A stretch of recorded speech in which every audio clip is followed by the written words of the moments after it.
തിരുവനന്തപുരം കാട്ടാക്കടയിൽ വൻ മോഷണം. ക്രിസ്മസ് ആഘോഷത്തിന് പള്ളിയിൽ പോയ കുടുംബത്തിന് 60 പവൻ സ്വർണം നഷ്ടമായി.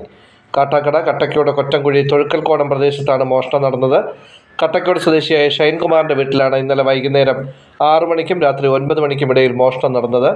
വീട്ടുകാർ സമീപത്തെ പള്ളിയിൽ ക്രിസ്മസ് ആഘോഷത്തിൽ പങ്കെടുക്കുന്നതിനായി പോയിരിക്കുകയായിരുന്നു. വീടിന്റെ പൂട്ട് തകർത്ത് അകത്ത് കടന്ന മോഷ്ടാക്കൾ ഏകദേശം 60 പവൻ സ്വർണം കവർന്നു. ഷൈൻകുമാർ കുളത്തൂപ്പുഴ ചർച്ച് സ്കൂളിലെ ക്ലറിക്കൽ സ്റ്റാഫാണ്. ഭാര്യ അനൂപയുടെയും സഹോദരി അനഘയുടെയും സ്വർണ്ണാഭരണങ്ങളാണ് മോഷണം പോയത്. സംഭവത്തെ തുടർന്ന് കാട്ടാക്കട പോലീസ് സ്ഥലത്തെത്തി പരിശോധന നടത്തി. വിരലടയാള വിദഗ്ധരും ഡോഗ് സ്ക്വാഡും ഉൾപ്പെടെ അന്വേഷണം ഊർജിതമാക്കിയിട്ടുണ്ട്.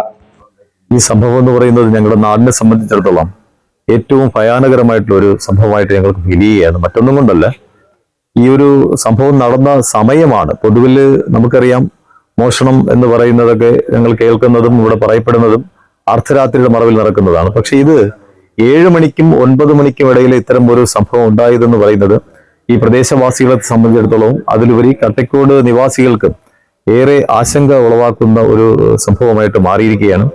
നമുക്കറിയാം, ഇവിടെ ഇപ്പോ 2 കുടുംബത്തിന്റെ ആഭരണമാണ് നഷ്ടപ്പെട്ടത്. ഏകദേശം 60 പവന് പുറത്തുള്ള ആഭരണമാണ്. അത്രയും ആഭരണങ്ങൾ അവരോട് സൂക്ഷിക്കേണ്ട സാഹചര്യവും മറ്റെന്തോ ആവശ്യങ്ങൾ കൂടെ വേണ്ടിയിട്ടാണ് അവരിപ്പോ ഇവിടെ സൂക്ഷിച്ചിരുന്നത്.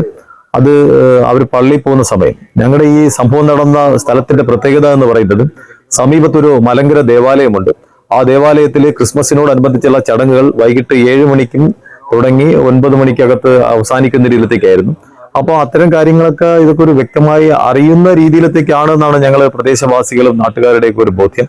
എന്തായിരുന്നാലും ഈ സംഭവത്തിന്റെ നിജസ്ഥിതി തിരിച്ചറിഞ്ഞുകൊണ്ട് ജനങ്ങളെ ആശങ്ക പൂർണ്ണമായിട്ട് മാറ്റുന്നതിനുള്ള ഒരു അന്വേഷണം കൂടെ ഉണ്ടാവണമെന്നതാണ് ജനപ്രതിനിധിയിൽ എനിക്ക് സൂചിപ്പിക്കാനുള്ളത്. നമ്മളെ അടുത്ത് മലങ്കര പള്ളിയുണ്ട്. അപ്പൊ അവിടെ 6 മണിക്ക് ഈ ആരാധനയുടെ കാര്യങ്ങൾ തുടങ്ങും. അങ്ങനെ അവര് ഇവിടെ നിന്ന് ഒരു 6 മണിക്ക് ഒരു പള്ളിയിൽ പോയി. 6 മണിക്ക് 5:30 പോയത്. പോയി ആരാധന കഴിഞ്ഞ് അവര് തിരിച്ചിവിടെ വീട്ടിൽ വരുമ്പോഴേ 9 മണിക്ക് മുമ്പായിട്ട് വന്നപ്പോൾ ഫ്രണ്ട് കതവ് ലോക്ക് ചെയ്തിട്ടുണ്ട്. അപ്പൊ അവര് ഒരാളാണ് വന്നത്, തുറന്ന് അകത്ത് കയറിയപ്പോഴാണ് എന്തോ മോഷണം നടന്നിട്ടുള്ളത് മനസ്സിലായത്. ഉടൻ തന്നെ അവര് കൂട്ടി തിരിച്ച് ബാക്കിയുള്ളവരെ കൂടെ വിളിച്ച് ഇവിടെ വന്ന് മൊത്തം അവർ പരിശോധിച്ചപ്പോഴാണ് മോഷണം വ്യക്തമായിട്ട് അവർക്ക് മനസ്സിലായത്. ഒടുവിൽ തിരിച്ചവര് നോക്കിയപ്പോൾ ഫീസ് ഊരി കറണ്ട് കട്ട് ചെയ്തിട്ടുണ്ടായിരുന്നു. പിന്നെ അകത്ത് ഈ മുറികളെല്ലാം കൂടെ വലിച്ച് വായിട്ട് ഒരു സാധനം എടുത്തിട്ട് ബാക്കിലൊരു ഡോറിന്റെ പാളി തുറന്നു വെച്ചു. ഇവിടെ ഈ വീട്ടിലുള്ള കുട്ടിയുടെയും അവളെ അനിയത്തി, പിന്നെ വീട്ടിലുള്ള കുടുംബത്തിന്റെ വക, അങ്ങനെ എല്ലാം കൂടെ ഒരു 60 പവനോളം സ്വർണം ഉണ്ടായിരുന്നു. അപ്പൊ അതിൽ രണ്ടാമത്തെ മോള് മിലിറ്ററിയിലാണ്. അപ്പൊ ഈ ഇടയ്ക്ക് ഒരു വീട് വെച്ച്, അപ്പൊ അതിന്റെ കുറെ ബാധ്യതയൊക്കെ ഉള്ളതുകൊണ്ട് ഉരുപ്പടി ഇവിടെയൊക്കെ എടുത്തോണ്ട് വെച്ച കടങ്ങൾ, പണയം വെച്ച കടങ്ങൾ തീർക്കാൻ വേണ്ടിയാണ് അവര് സ്വർണം കൊണ്ട് വെച്ചിരുന്നത്. അപ്പം അത് മൊത്തം പോയിരിക്കുകയാണ്. ഒരു പൊടിയില്ല, എല്ലാ സാധനം, എല്ലാ മുറികളും പരിശോധിച്ചാണ് കൊണ്ടുപോയിരിക്കുന്നത്.